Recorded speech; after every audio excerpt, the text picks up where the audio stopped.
Hola, vamos a ver qué pasa.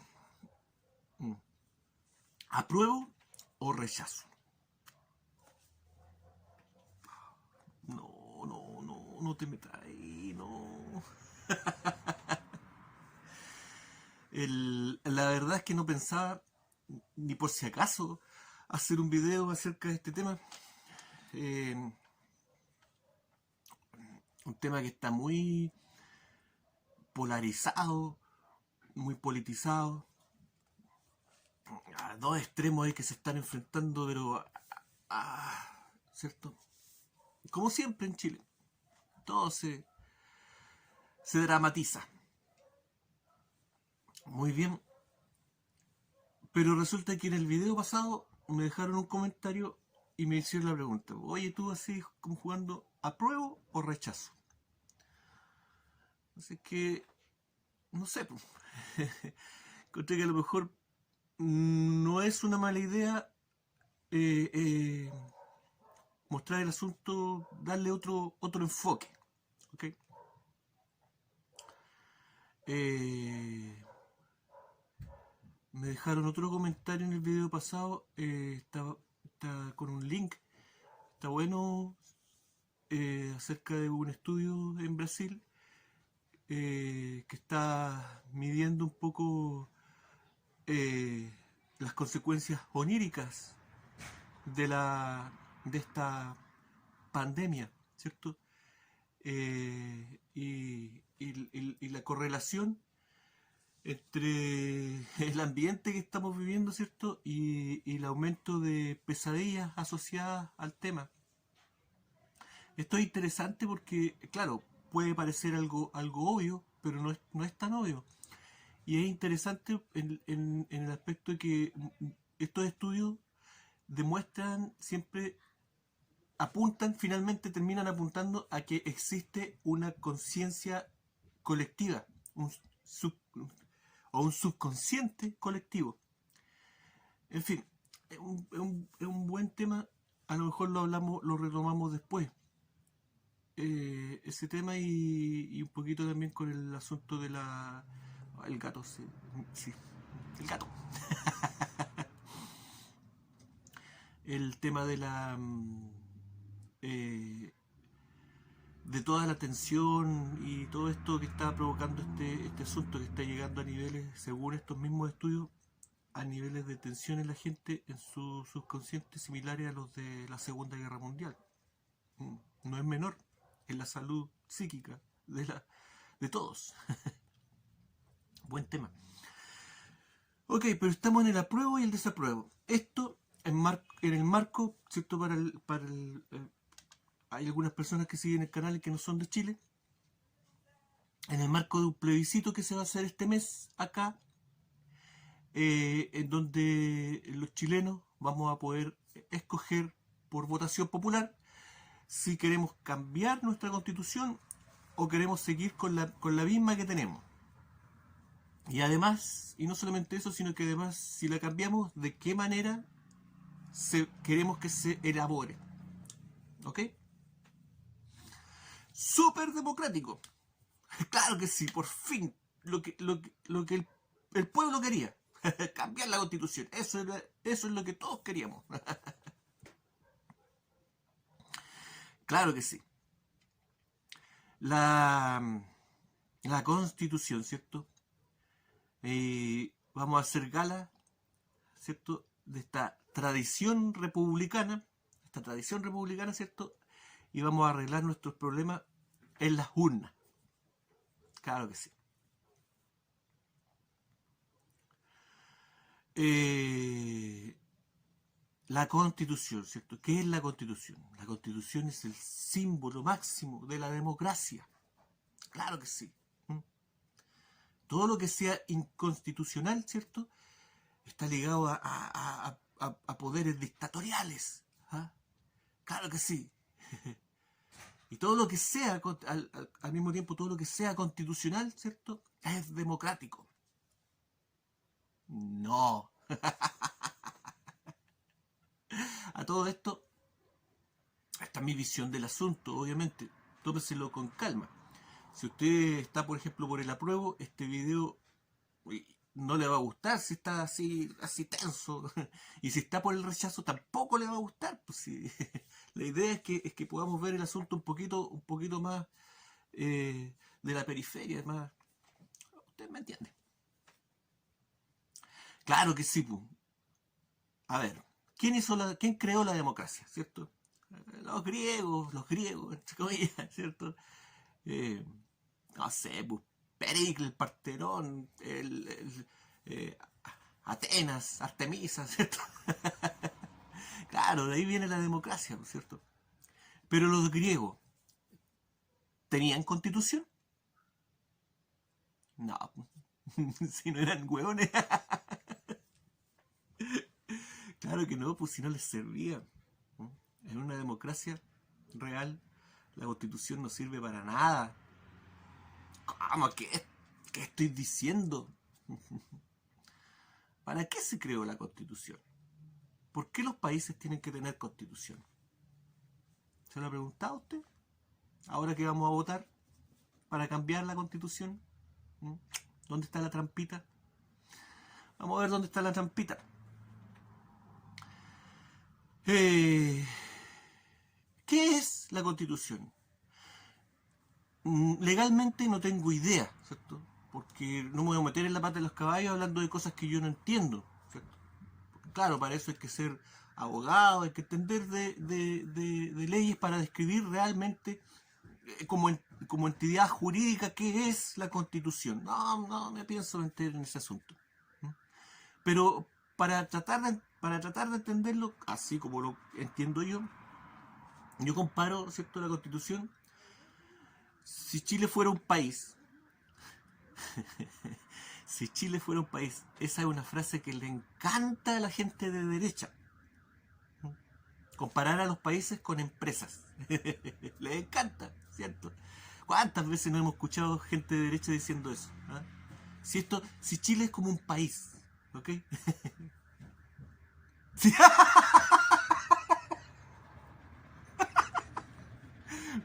Miren, por estarme metiendo en temas políticos, miren en lo que termino. Pues si Chile fuera un país, grandes pensadores. Si Chile fuera una empresa. Si Chile fuera una empresa, otra vez. Eso les encanta a ellos. Pero resulta que los países no son empresas. Si los países tienen muchos factores. En una empresa todo tiene que producir. Lo que no produce se desecha. Y en los países hay muchos factores que no producen. Hay un sector grande de la población que no produce, ¿cierto? Los niños, los escolares, los abuelitos no producen y hay que mantenerlos igual. Obviamente. Eh, Hay regiones de los países que no producen, ¿cierto? Las áreas silvestres no se pueden considerar como un área productiva. ¿Ok? Entonces, ahí ya vemos, ¿cierto?, un problema ya de valores, ¿cierto? Cuando se quiere llevar un país a esos términos, ¿cierto? En esos términos todo tiene que ser productivo. ¿Ah? Y aquí vemos que el capitalismo y el comunismo se parecen mucho en lo autoritario que terminan siendo. Porque en el comunismo es lo mismo. Se busca lo mismo, se busca exactamente lo mismo. Claro, en el comunismo también lo que no produce, ¿cierto?, está al servicio del Estado. O sea, el Estado decide si esta área que no produce, ¿qué vamos a hacer con ello? O qué vamos a hacer con esta región, ¿cierto?, geográfica que no produce. El Estado decide todo eso, ¿cierto? Claro que sí. Y en el capitalismo, la empresa privada. ¿Será el capitalismo y el comunismo dos caras de una misma moneda? Claro que sí, claro que sí, claro que sí. Es lo mismo, es exactamente lo mismo. Y es la misma moneda que creó la Constitución. Claro que sí, la trampita. La Constitución es la trampita máxima de este juego. Es lo menos democrático que hay. Y la Constitución es dictatorial. Es un ente jurídico creado por otro ente dictatorial, ¿cierto? Es por el poder máximo. Ya, déjate de darle color. Y vamos con lo interesante. Antes de que existieran las constituciones, ¿cómo se creaban? No, me faltó, me embolé.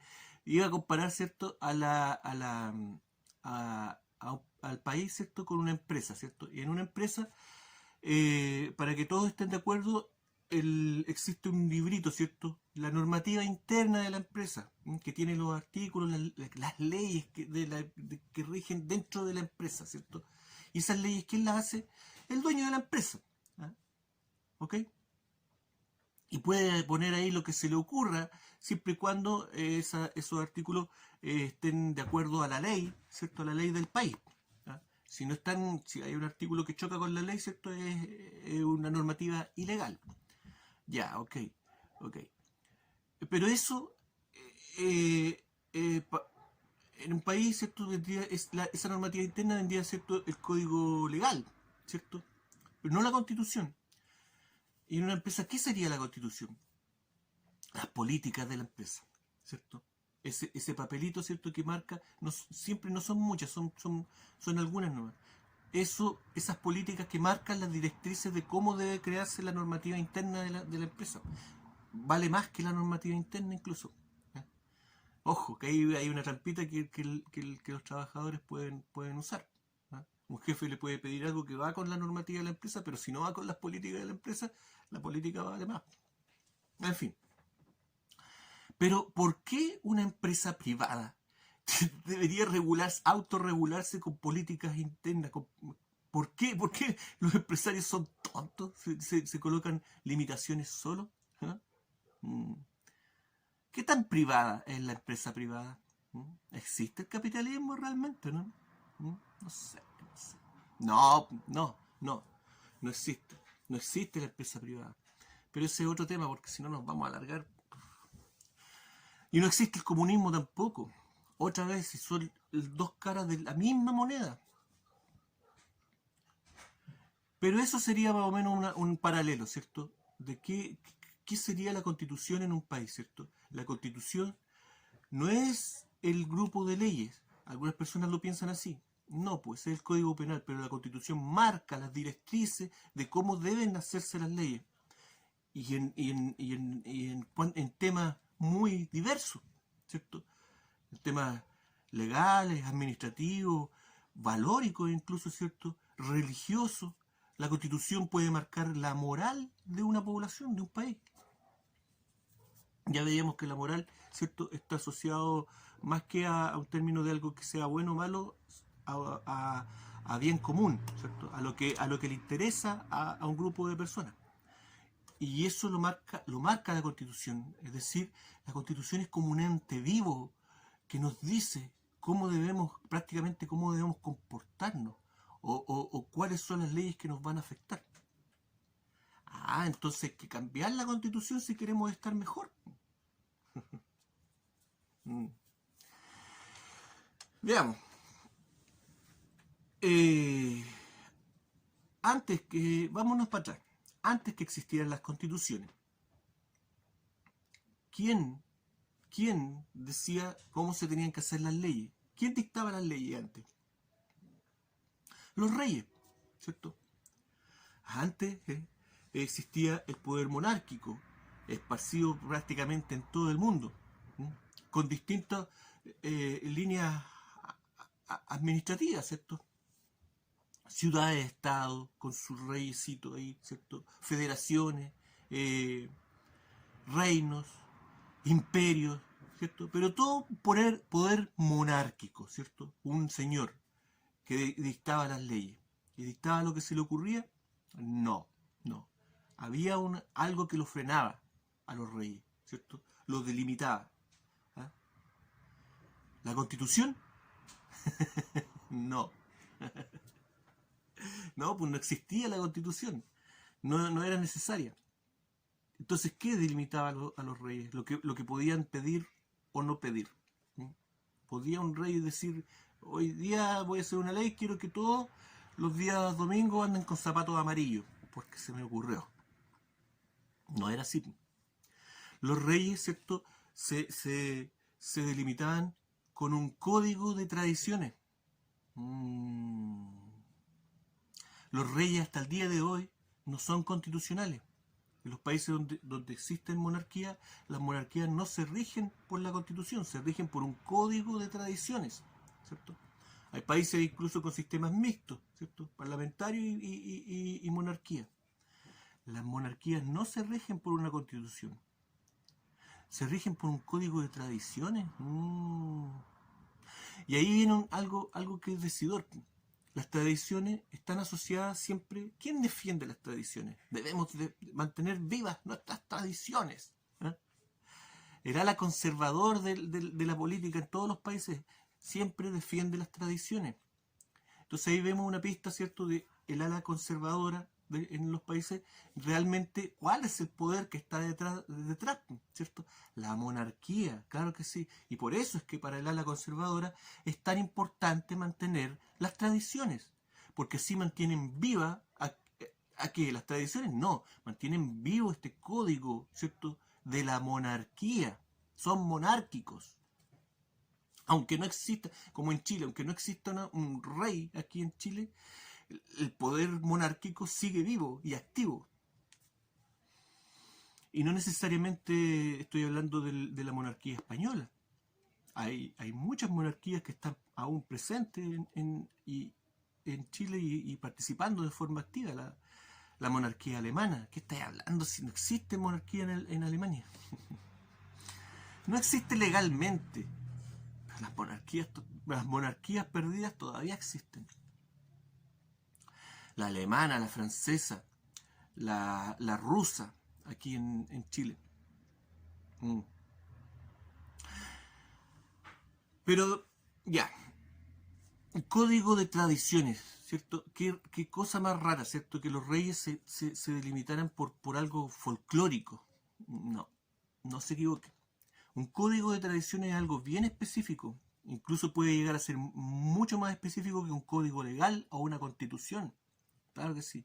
Porque un código de tradiciones incluye comportamientos, ¿cierto? Cosas de tipo cultural, pero también incluye signos y símbolos. ¿Ok? Tradición. La etimología real precisa, no me acuerdo ahora cuál es la palabra, ¿cierto? Pero viene del latín, de los romanos, ¿cierto? De tradicio, como supersticio, como religio. Y significa algo así como entregar. Entregar, ¿me entienden? Entregar. Alguien que le entregó las tradiciones a los reyes. ¿Me entienden? ¿Quién? ¿Quién le entregó las tradiciones?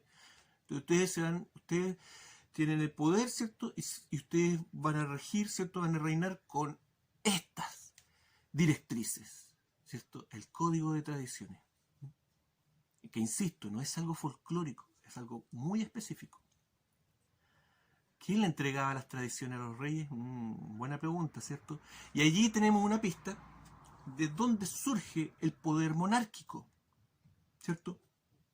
¿Cuál es la fuente de la monarquía, del poder de la monarquía? ¿Ah?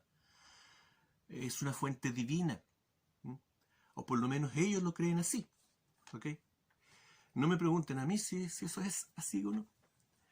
Pero ellos lo creen así, ¿cierto? Ese es el poder de la monarquía. Un grupo de personas que creen que son herederos de los dioses y que en su sangre llevan divinidad. ¿Me entienden? De los dioses o de Dios en este periodo cristiano, ¿cierto? Esa es la fuente del poder monárquico, ¿ok? Y era la única fuente de poder que existía en la antigüedad, ¿cierto? Pero a partir del... A ver, la única... Bueno, los romanos fueron república también por mucho tiempo, ¿cierto? Pero a pesar de ser una república, los romanos, y tener un código legal bien estructurado, ¿cierto? El código romano, hasta el día de hoy es vigente en los tribunales. Pero a pesar de eso, los romanos se regían, más importante que eso, era este código de tradiciones. ¿Okay? Aunque fuera el periodo republicano y que no tuvieran reyes, ¿ah? O emperadores. Por ejemplo, cuando hacían la guerra, los romanos no podían hacerla en cualquier momento, tenían que cumplir con las tradiciones para hacer la guerra. ¿Mm? Claro que sí. Y lo mismo con los griegos. Por eso es que no tenían constitución. Por eso es que la constitución es una trampita ideada mucho después. En un proceso que se vino gestando desde el Renacimiento, ¿cierto? Y el Renacimiento, ¿cierto? En la Toscana, cuando nuevamente comienzan a florecer las repúblicas, ¿cierto? La República Florentina, ¿eh? Todas estas repúblicas del Renacimiento. Nuevamente, la república, para contrarrestar el poder monárquico. Pero en realidad, la república, ¿qué representa la república? ¿Por qué nace en el Renacimiento esta división política? ¿Mm? ¿Cuándo se crea la primera constitución? Buenas preguntas, ¿cierto? El Renacimiento, ¿cierto? El retorno de las repúblicas solo fue posible cuando existieron, y aquí viene el otro poder, el poder que se contrarresta con el poder monárquico, y que hoy en día es el poder imperante. La monarquía cayó, pero sigue viva.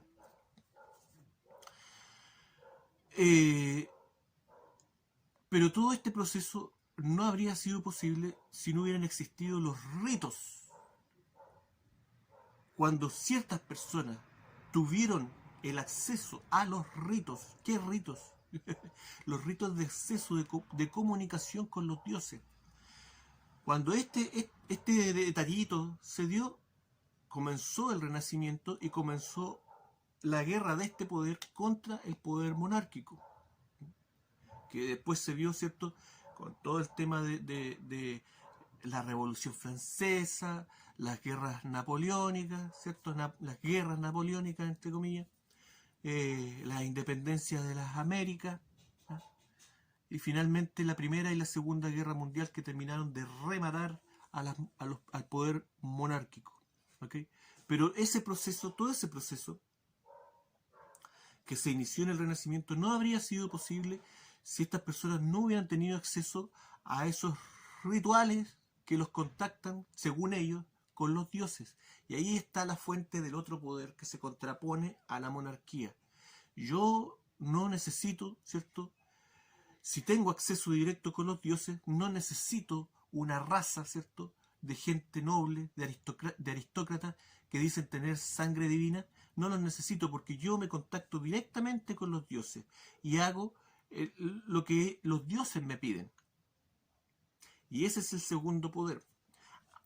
A este poder yo lo llamo masonería, ¿cierto?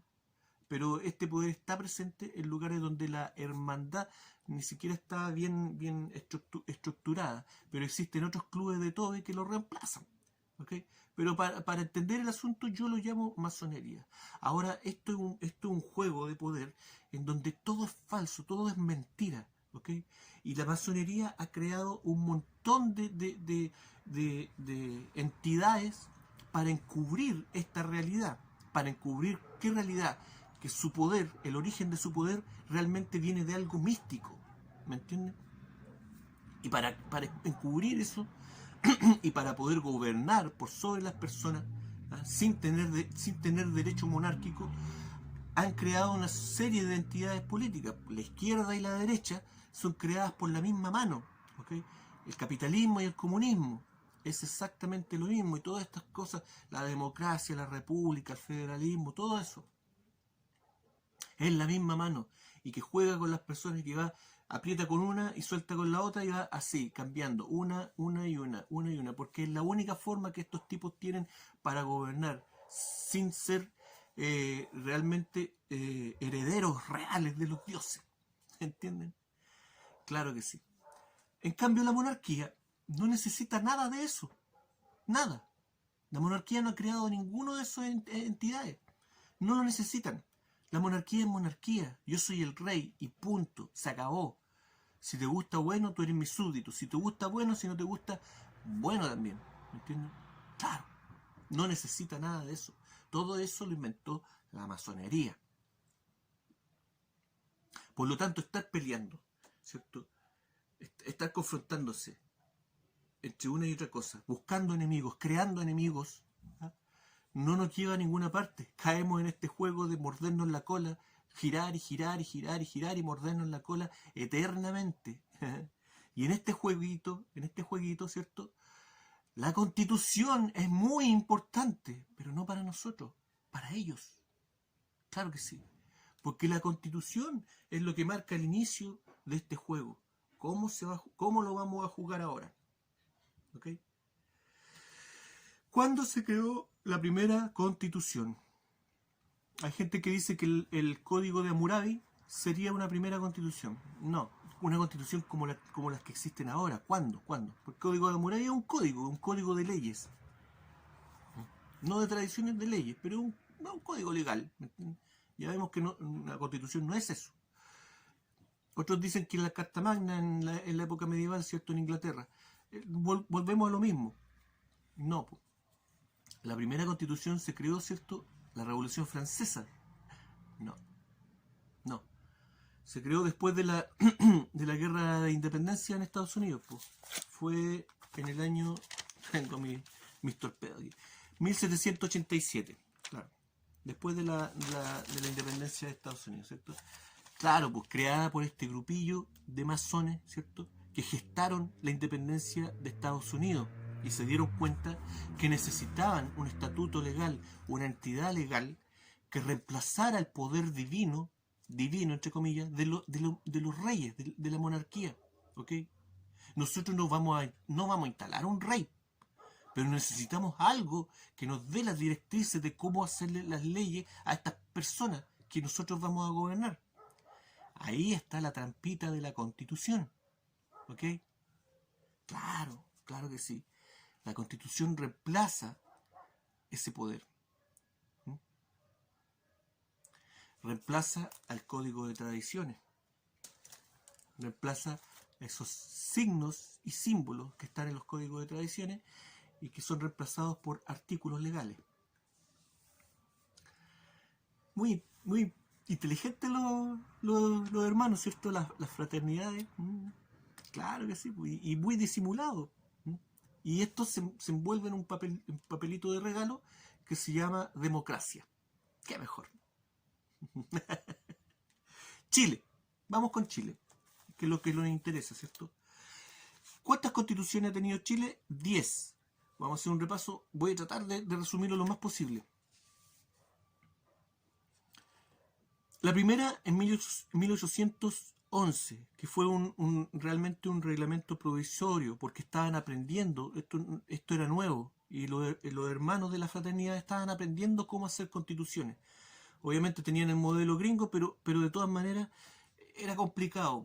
Claro, si no tiene un precedente, ¿cómo reemplazo? Es complicado. Para eso la llamaron, ¿cierto?, al Congreso Nacional, que en realidad eran 12 gatos reunidos en una casa, ¿me entienden? Preparando todo este tema de la independencia. Y la redactó un señor llamado Manuel Pérez Cotapo, ¿no? Súper del pueblo. Para hacernos una idea de cómo nació este asunto y lo perseguido que estaban estas personas, lo tránfugo que era todo esto, ¿cierto? Porque olvídese, sáquese de la cabeza de que este proceso independentista se creó por una cosa altruista, de liberar a Chile, de liberar a los países latinoamericanos. Si nunca nos liberamos de nada, seguimos bajo un poder. ¿O no lo nota usted? ¿Y cómo comenzó este asunto? Pues este caballero, Manuel Pérez Cotapo, se había casado recientemente cuando empezó este proceso y él denunció a su señora, ¿cierto? La acusó de que su esposa estaba vendiendo, una señora muy aristócrata, y la acusó de que ella estaba vendiendo datos secretos a los realistas, a los españoles. Así que agarraron a la señora y la colgaron en la plaza, así. Súper comprometido este señor con la causa patriota. ¿En serio? ¿Sería eso? ¿O sería que el tipo, por ambición, ¿cierto?, quería dar ahí una muestra de lealtad? No sé, la dejo ahí. Pero el tema es que se ganó la confianza como para redactar la primera constitución de Chile, que en realidad era un reglamento de unos pocos artículos, ¿no? Estaban aprendiendo cómo se hacía esto. En 1812 hubo un golpe de Estado del movimiento independentista. ¿Quién lo realizó? José Miguel Carrera. Carrera. Ya vemos, ¿cierto? Y él, ¿cierto?, promulgó una constitución a la pinta de él. Y ya vemos, ¿cierto?, las constituciones asociadas a los dictadores, ¿cierto? Ahora que se dice que no, que vamos a sacar la constitución de Pinochet, esta constitución antidemocrática. Si siempre han sido antidemocráticas las constituciones. Y siempre han estado asociadas a lo más cochino de la política. No, pero José Miguel Carrera, ¿cierto? Uno de los padres de la patria, independentista, altruista, ¿cierto? Monárquico. Dentro de las filas de la independencia, ¿cierto? Habían personajes que eran monárquicos, pero ¿cómo? Estaban luchando por la independencia y eran monárquicos. Bueno, Carrera, esta constitución de Carrera, ¿cierto? Definía de que Chile era independiente de los países cercanos, pero reconocía el poder del rey de España. ¿Estoy diciendo tontera? ¿No? Los hermanos Carrera, recordemos que lucharon en la guerra de independencia en España, protegiendo la monarquía. ¿Okay? Pero aquí hay un tema, ¿cierto? ¿Qué monarquía querían crear ellos en Latinoamérica? Claro, era una monarquía jurel tipo Salmón, ¿cierto? Era una monarquía especial, allegada, ¿cierto?, a la masonería. Pero, ya, esta constitución, ¿cierto?, promulgada por Carrera, y aquí vemos otro tema de la trampita. A pesar de que él era monárquico, llamó a un masón y remasón para redactarla, un gringo, ¿cierto?, un americano llamado Joel Robert Poinsett. Un personaje importante. Fue secretario de guerra en Estados Unidos. Fue ministro plenipotenciario en México. Algo así como un ultra mega cónsul. Fue muy influyente en México y también causó mucha división este hombre en México. Fue miembro de la Cámara de Representantes. Como buen masón era científico, era físico y botánico. Miembro de la Academia de las Artes y la Ciencia. Y, ojo, miembro fundador del Instituto Smithsoniano. ¿Ah? Entonces ya vemos en estas etapas tempranas, ¿cierto?, de la lucha de la masonería en contra de la monarquía, ya vemos cómo ya estaban interesados en crear entidades, ¿cierto?, educativas, ¿cierto?, destinadas a ocultar la historia alternativa, ¿cierto?, la historia prohibida. ¿Cuál es la historia prohibida en realidad para ellos? La historia que ensalza a la monarquía y la historia que asocia a la monarquía con los dioses. ¿Ok? Las pruebas arqueológicas, ¿cierto?, de todo eso debe ser eliminado. Claro que sí, y lo sabían muy bien y ya tempranamente estaban creando estas entidades para hacerlo en el terreno. Introdujo el rito de York en México y aquí creó una polémica que llegó incluso a conflictos bélicos. ¿Por qué? Porque en México había otra logia que tenía bastante poder, que era la logia escocesa, pero esta logia era pro-monárquica, era pro-aristocracia y pro-iglesia. Qué cosa más rara, ¿cierto? Claro que sí, pues volvemos a ver este asunto, ¿cierto? Es este juego así, en donde nada es lo que parece.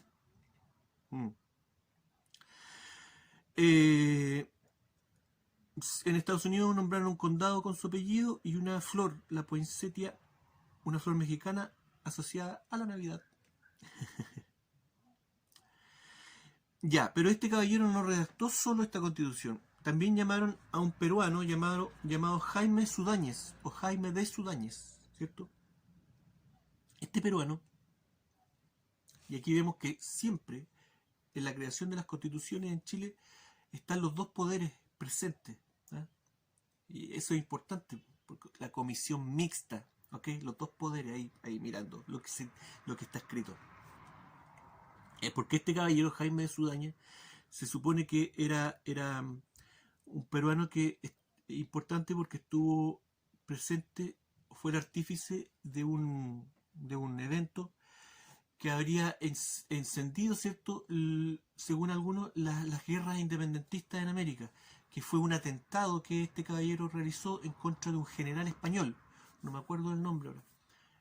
Pero este general español también era un doble agente.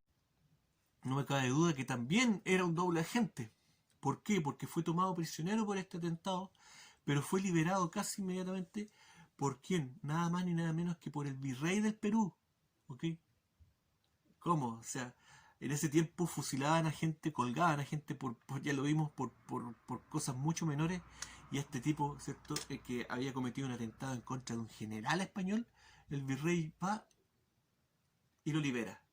Claro, tiene que haber sido un doble agente puesto, ¿cierto?, para iniciar este polvorín de prender la mecha de la revolución independentista en América, pero al mismo tiempo tiene que haber sido monárquico, ¿cierto?, de esta monarquía especial. Muy bien, esta constitución duró hasta 1814, ¿cierto?, cuando los realistas contraatacan, ¿cierto?, y retoman el poder.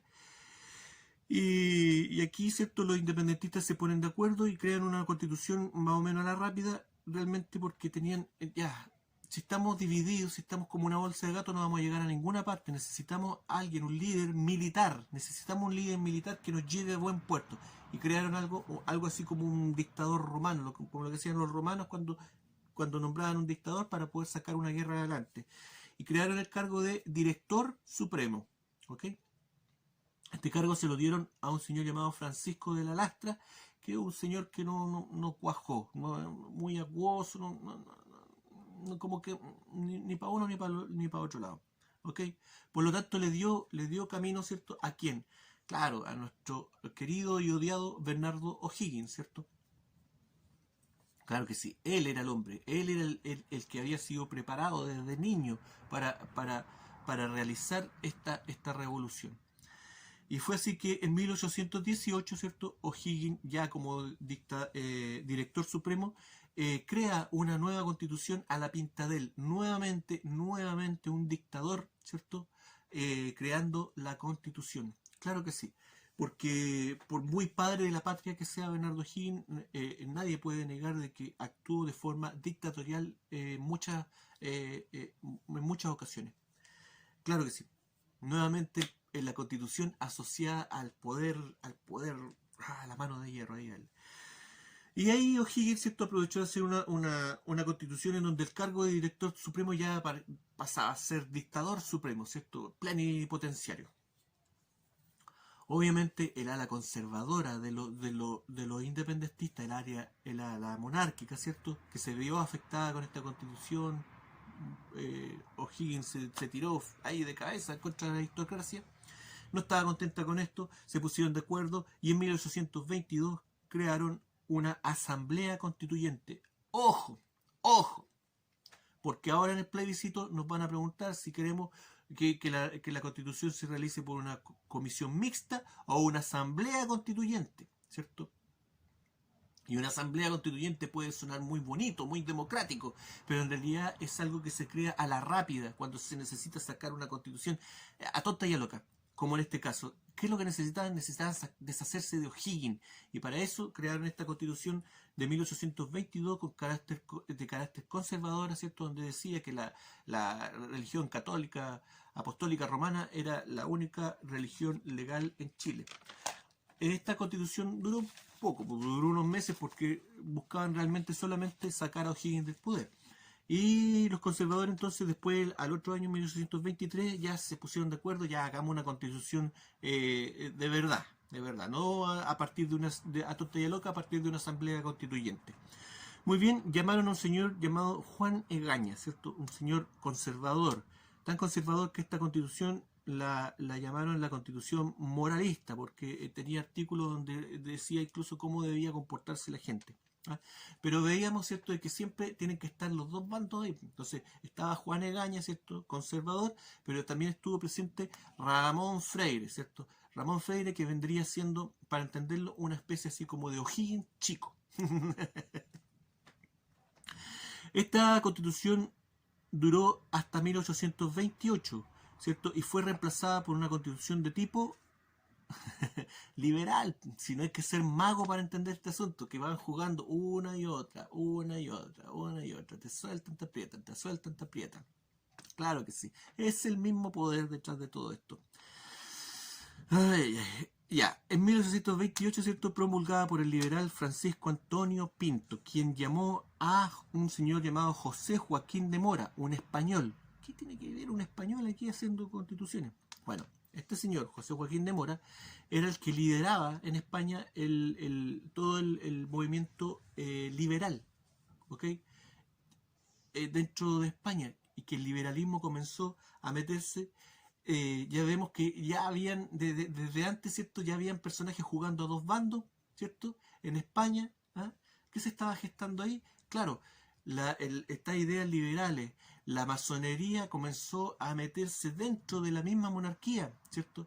Dentro de esta monarquía de los Borbón, y comenzó a deconstruir la monarquía desde dentro, ¿no? ¿Ok? Hasta ese momento todavía sin un conflicto armado, pero esto más adelante desencadenaría una serie de guerras civiles en España, las guerras carlistas, ¿cierto? Que en definitiva definieron, ¿cierto?, la posición de la monarquía en España, si era una monarquía tradicional o si era una monarquía liberal masona. Ok, este señor, José Joaquín de Mora, se casó con una francesa que lo introdujo, ¿cierto?, en los círculos más cultos y de literatura. Aquí dejó las cosas este compadre, ¿cierto?, con polémicas, él odiaba, ¿cierto?, a los escritores románticos, ¿ok? Romance de Roma, claro que sí, porque ¿qué representa la literatura romántica, ¿cierto? Esta literatura de princesitas, de castillos, de duendes, a la monarquía, eso es. Y él se denominaba, ¿cierto?, un escritor neoclásico, claro, neoclásico, republicano, ¿ah? ¿Ok? Y se agarraban a combos por esta cuestión, a pesar de que después con el tiempo fue ablandando su postura. Pero para entenderlo, para llevarlo al día de hoy, digamos, yo creo que un buen ejemplo es comparar El Señor de los Anillos con la Guerra de las Galaxias. ¿Qué tiene que ver una cosa con la otra? Absolutamente nada. Estoy comparando peras con limones, ¿cierto? Claro que sí, pero ahí tenemos un ejemplo de literatura, entre comillas, literatura romántica con El Señor de los Anillos, ¿cierto? Y literatura masona con literatura también, con la Guerra de las Galaxias. El Señor de los Anillos, ¿cierto? Se hace hincapié de toda la línea sanguínea de los reyes, ¿eh? Tú, hijo de tanto, heredero de tanto, ¿ok? Se habla de esto. El último libro se llama El Retorno del Rey, ¿cierto? No puede ser más monárquico el asunto. Hay seres sobrenaturales, ¿ah? Por todos lados, seres mágicos. Hay magos, ¿ok? Y aquí en la literatura romántica se nos muestra la magia como entendemos la magia, ¿ah? Esa magia romántica, ¿cierto? Que no es lo que hemos dicho aquí en el canal, que la magia es un conocimiento que también incluye a la ciencia. Pero acá, para los reyes, es importante, ¿cierto?, mostrar este mundo mágico, especial, ¿cierto? El enemigo máximo, ¿cierto?, es un ser de otra dimensión, Sauron, ¿cierto? Es un demonio, ¿cierto? Algo que viene de otros planos de realidad. En cambio, en la Guerra de la Galaxia es un mundo absolutamente racional, es un mundo científico. Las guerras en El Señor de los Anillos se ganan con ejércitos, pero también se ganan con magia. En la Guerra de la Galaxia la magia no existe en la guerra. Se gana solamente con ejército y con avances tecnológicos. No existe la magia. Están los caballeros, están los Jedi, ¿cierto?, que mueven cosas, ¿cierto? Pero es como una filosofía, ¿se entiende? Como una filosofía, como un monje budista mezclado con samurái, una cosa así, o con caballero templario. ¿Ok? Está la monarquía presente, también está, pero muy disminuida, ¿cierto? Muy disminuida, debajo del poder político, debajo de la federación, debajo del canciller, ahí está la monarquía, ¿cierto? Y nunca nombraron un rey, ¿ah? Las monarquías están representadas por princesitas, ni siquiera reinas, princesitas, ¿cierto? La princesa Amidala, la princesa Leia, ¿cierto? Nunca mostraron un rey o una reina. ¿Ah? El exponente máximo, el ideal máximo, ¿cierto? De política es la república. Se dice la guerra de la galaxia, una y otra vez se enfatiza en luchar por la república y defenderla. Y los caballeros, los Jedi, ¿cierto? Luchan por eso, como los masones. El ideal masón representado en este asunto. Y el enemigo máximo no es un ser de otra dimensión, es un emperador, ¿cierto? El poder aglutinado ahí, tenemos que luchar contra el emperador. Claro, ahí está clarito, ¿cierto? Literatura masona y literatura romántica monárquica. ¿Ok? Ahora, por los dos bandos hay mucho más, pues, ¿cierto? Como el Señor de los Anillos tenemos también las crónicas de Narnia, ¿cierto? Escritas por un amigo de Tolkien. Duna, ¿cierto? Dune, la película, también Harry Potter, ¿cierto? Harry Potter también monárquico, por los sangre sucia, los sangre limpia y lleno de magia. Y el enemigo también es un ser de otra dimensión vuelto a la vida. Y por el otro lado de la Guerra de la Galaxia está toda la ciencia ficción, tiene que ser científico, ciencia ficción, ¿cierto? Star Trek y todo lo que tenga que ver con eso. Estábamos, ¿cierto? Estábamos en la Constitución de 1828. Bueno, y aparte de este escritor, de este novelista, ¿cierto? Que no tenía idea de leyes, tenía que haber otra persona, pues tenían que estar los dos poderes nuevamente, ¿cierto? Y estaba también el conservador Melchor Santiago Concha y Cerda. Y él seguramente aportó con los temas legales y todo el asunto. Esta constitución liberal, ultra mega liberal, duró hasta 1833, ¿cierto? Cuando los conservadores y los liberales, ¿cierto? Pipiolos y pelucones, conservadores y liberales, izquierda, derecha, progresistas y cuicos, siempre han sido esos dos poderes. Pero en ese año, ¿cierto? En 1830, ¿ah? Se dio la guerra entre los conservadores y los liberales, ¿cierto? Y perdieron los liberales la batalla del Ircay, y obviamente los conservadores en 1833 promulgaron una constitución a la pinta de ellos. Nuevamente, una constitución liberal, una constitución conservadora. La redactó, perdón, Mariano Egaña. ¿Les suena ese nombre? Ese apellido, Egaña. Claro, este era hijo de Juan Egaña, el que había hecho la otra constitución conservadora. Ahí vemos, ¿cierto? Son los mismos pericos, son las mismas familias metidas en este asunto. Súper democrático todo esto de las constituciones. Mariano Egaña, ¿cierto? Egaña, Pedrito Egaña. Oiga, Pedrito Egaña, su familia, ¿a qué se dedica? No, señorita, mi familia se dedica a hacer constituciones. Es súper natural. Ya, conservador, por cierto, pero a él lo ayudó Manuel José de Gandarilla. Ya, no voy a hablar de este tipo porque otro tipo que juega dos bandas, amigo de todo el mundo, amigo de los conservadores, de los liberales, que nunca quedan mal con nadie. ¿Okay? Y promulgada por otro dictador, ¿cierto? No un dictador militar, pero sí un dictador político, Diego Portales, la mano de hierro de la política chilena. Claro, otro dictador, nuevamente, por tercera vez, la constitución asociada a un dictador. Bueno, esta constitución de 1833 duró harto, casi 100 años. Duró hasta 1925, ¿cierto? En 1800, entre medio, ¿cierto? En 1890 los liberales vuelven a perder, ¿cierto? La guerra civil, pero de ahí en adelante comienzan a tomar forma y poder, ¿cierto? Se crea el Partido Radical, ¿cierto? El primer partido masón de Chile. Y ya en 1925 tienen fuerza y poder para colocar una constitución a la pinta de ellos, ¿cierto? Nuevamente, una y otra. Se eliminó el poder parlamentario, ¿cierto? Se aumentó el poder presidencial.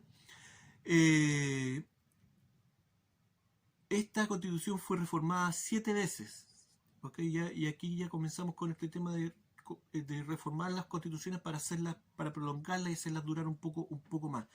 fue redactada, ¿cierto? Fue promulgada por Arturo Alessandri, por el presidente Arturo Alessandri, masón y remazón, búsquelo en internet.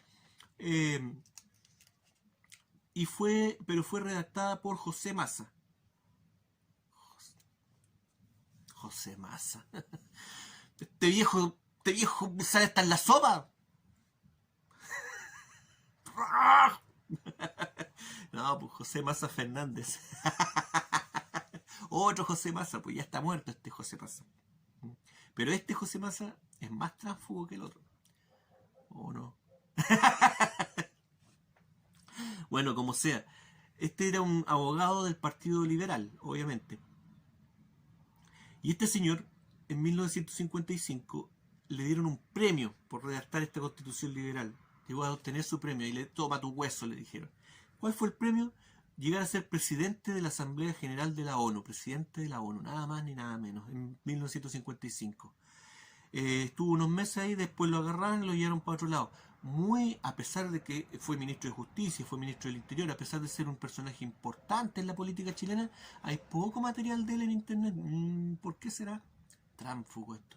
Me pregunto, ¿este señor habrá conocido en la ONU es cierto, el salón de la meditación?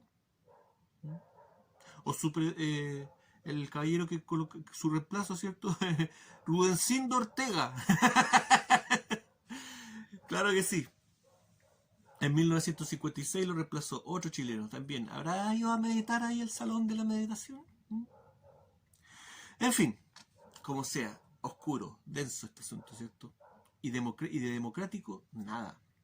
Y ya vemos cómo la ONU, ¿cierto? Recién creada, ¿cierto? Después de ser de la Segunda Guerra Mundial, ya cuando se le da el último mazazo a las monarquías mundiales, y ya crean ya el desparpajo de crear su organización, ¿cierto? La Liga de las Naciones y después la ONU, eh, ya interesada en ese tiempo en Chile. Claro que sí, para la ONU, para la masonería, Chile siempre ha sido muy importante. Y Argentina. Pero a ver, ¿Chile completo y Argentina completo? No. Ya, los voy a dejar metidos. Esta constitución, ¿cierto? La de 1925, bueno, vino acompañada con toda la explosión industrial. Ya vemos que estas constituciones ya comienzan a tener un orden en el plan, ¿cierto? De la masonería ya organizado por la ONU, ¿cierto? Y en ese tiempo era de vital importancia el crecimiento industrial. ¿Ok? Pero esta constitución duró hasta 1980. ¡Ah, tarán! Y llegamos por fin a la constitución actual, nuestra querida y odiada constitución actual, ¿cierto? La constitución de Pinochet, ¿cierto? Claro. La constitución antidemocrática, claro que sí. La constitución asociada a un dictador, claro que sí, claro que sí. Pero si esto es lo normal dentro de este asunto de las constituciones. Y claro, si usted dice, no, pero si esa constitución está asociada ahí a la dictadura y todo ese asunto, ya está bien, sí, sí, sí, tiene razón, obviamente. Pero ya lo vemos, todos estos dictadores aprovechaban estos cambios para afianzarse en el poder gracias a las constituciones, ¿cierto? Pero eso no quiere decir de que las constituciones se crearan por ellos, ¿me entienden? Por motivaciones de ellos, ¿ok? Claro que sí, Pinochet utilizó esa constitución para amarrarse al sillón. Claro que sí.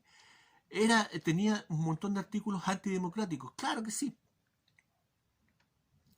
Pero realmente esta constitución, ¿para qué fue creada? ¿Por qué se necesitó cambiar esa constitución? ¿Ah? ¿Por qué se necesitó el golpe de Estado? ¿Mm? ¿Por qué necesitamos cambiar la constitución ahora? ¿Mm? ¿Por qué que el año pasado surgió esa revuelta espontánea del pueblo de Chile? ¿Mm? La de 1980 se creó, ¿cierto? Porque la industrialización ya estaba lista. Ahora lo que se necesitaba era el consumismo y crear el libre mercado, crear la pista libre, ¿cierto? Para la empresa privada, ¿ok? Y por eso se armó todo este equipo para salvar a Pinochet, que Pinochet dejó la escoba, ¿cierto? Se tomó el poder, Chile ya venía ya muriendo, ¿cierto? Y Pinochet lo remató económicamente, porque el tipo no sabía nada de economía. Y sí, sí, sí, aunque le duela a la gente de derecha, Pinochet no tenía idea de economía, era un cero a la izquierda, él nunca salvó la economía de Chile.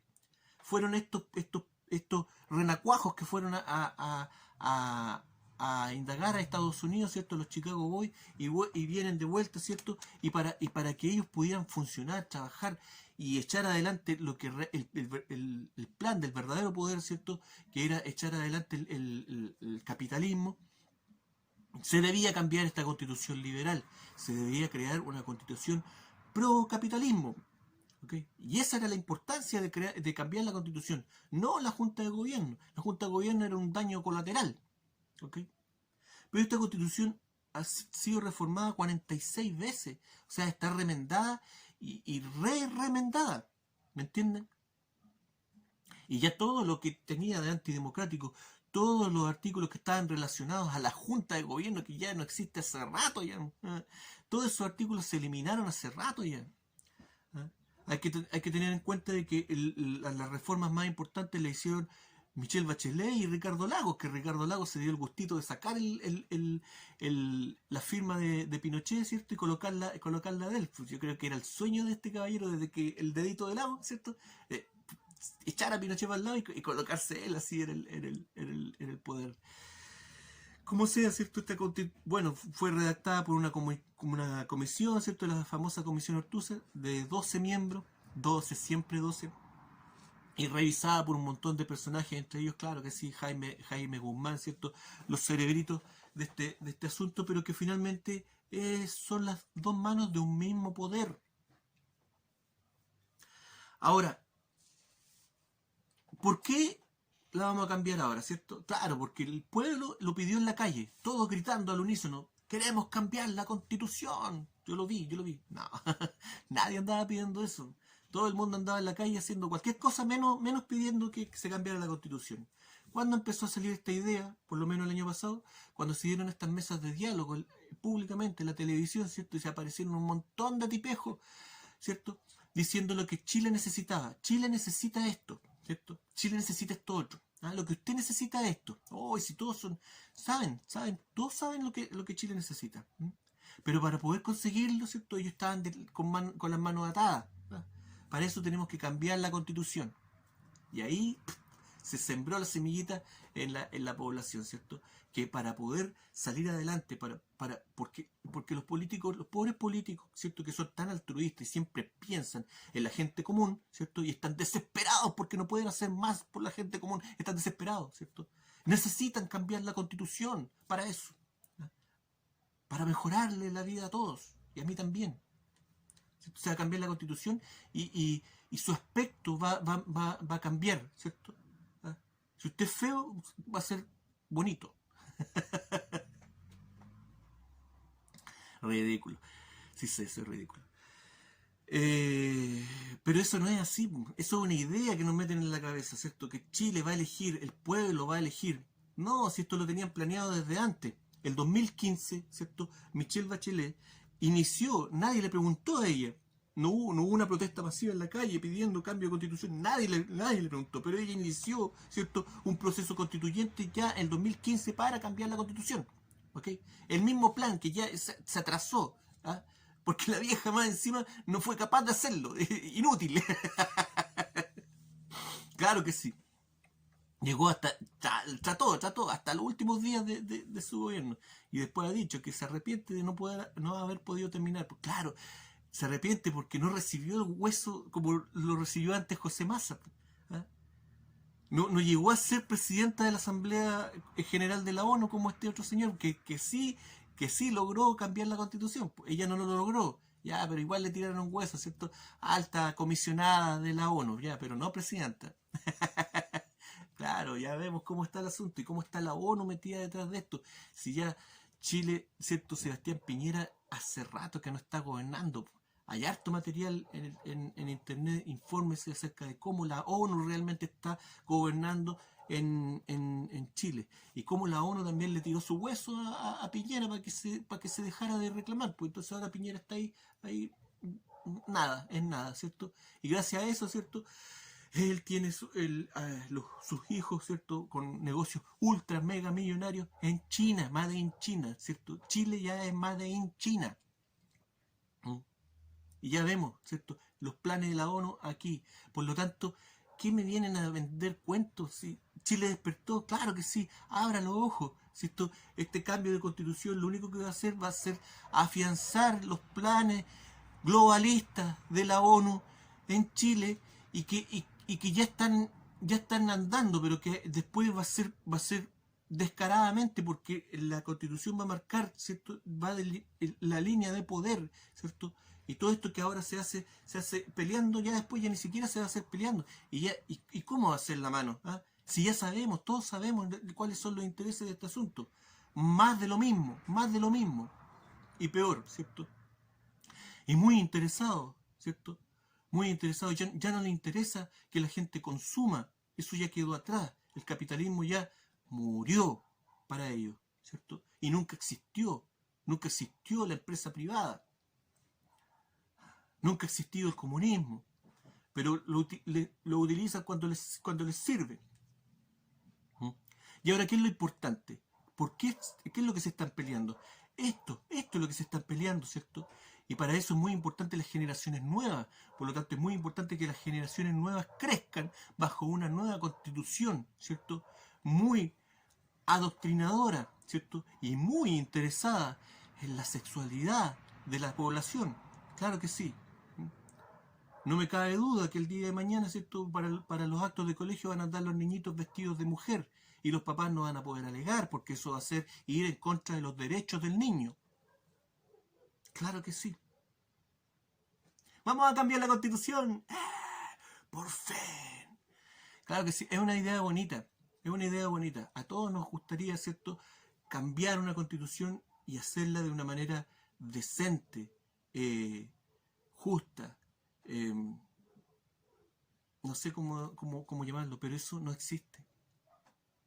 Jamás ha existido y nunca va a existir, porque la Constitución nunca ha representado al pueblo.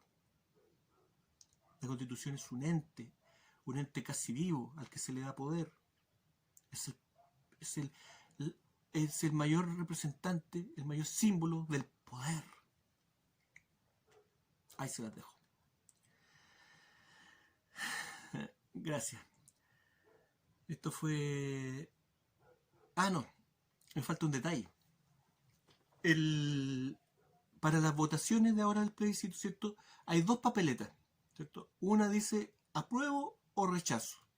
Cada quien sabrá lo que le conviene o lo que cree que le conviene. Y la otra papeleta dice si quiere que, en caso de que gane el apruebo, si quiere que la constitución se realice, ¿cierto?, por una comisión mixta, ¿cierto?, que ya sabemos de qué se trata, pero por lo menos es gente que sabe del asunto. O una asamblea constituyente, ¿ok? Y ya vimos que la asamblea constituyente, ¿cuándo se realizan? Cuando hay que hacer una constitución a la rápida, ¿ok? En España, ¿cierto?, en el marco de estas guerras carlistas, cuando se estaban iniciando este tema de las constituciones, todas pasaron un montón de constituciones, todas hechas por asambleas constituyentes. Ninguna duró mucho. ¿Por qué? Porque cuando se crea una asamblea constituyente es algo que está hecho a la rápida, algo que viene después de un conflicto armado, de una revolución, ¿cierto? Es algo provisorio, hecho por gente que no conoce mucho del tema o con ideas muy populistas, muy desde el estómago. En Alemania también hicieron una constitución a través de una asamblea constituyente en 1919, después de la Primera Guerra Mundial, cuando quedó la escoba, cuando ya Alemania quedó en el suelo después de la Primera Guerra Mundial. En ese tipo de ocasiones, ¿cierto?, se dan estas constituciones creadas por asambleas constituyentes.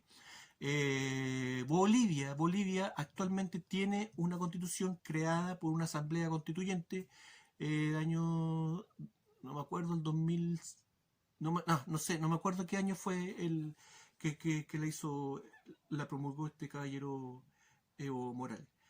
Pero, por ejemplo, en esa constitución aparece un artículo donde declara que Bolivia hoy en día tiene 32 idiomas oficiales. 32 idiomas oficiales. Imagínense administrativamente la locura que es eso.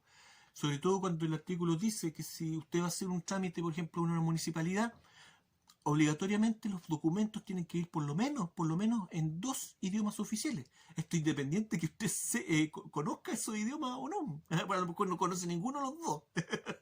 ¿Me entienden el problema que se crea administrativamente con esto? Claro, suena muy bonito, ¿cierto? Tenemos, ¿cierto? Todos representados, ¿cierto? Incluimos, ¿cierto? Esto es muy inclusivo. Incluimos, ¿cierto? A todas las etnias de nuestro país, ¿cierto? Y todos tienen representación, todos tienen... Sí, pero no se trata de eso, no se trata de eso, ¿cierto? Incluir una cultura está bien, pero hacerlo contraproducente para que el país pueda avanzar administrativamente no tiene lógica, no tiene razón. También tiene artículos la Constitución de Bolivia relacionados con la administración del mar. Bolivia no tiene mar. ¿Me entienden? Muy populista, muy populista. Es como si Chile tuviera una constitución con artículos relacionados de cómo explotar el Amazonas. ¿Me entienden? Nada que ver. Y ese es el resultado, ¿cierto?, de una asamblea constituyente. Cuando se meten personas que no saben del asunto o buscan su ganancia política, ¿cierto? Y figurar y decir esto que yo hice, esto que yo puse en la Constitución es muy importante y nos va a servir y ayudar a todos. Nos va a solucionar los problemas a todos. Ya me pasé de largo hace rato ya. Gracias, esto fue La Mágica Historia. Que estén todos bien.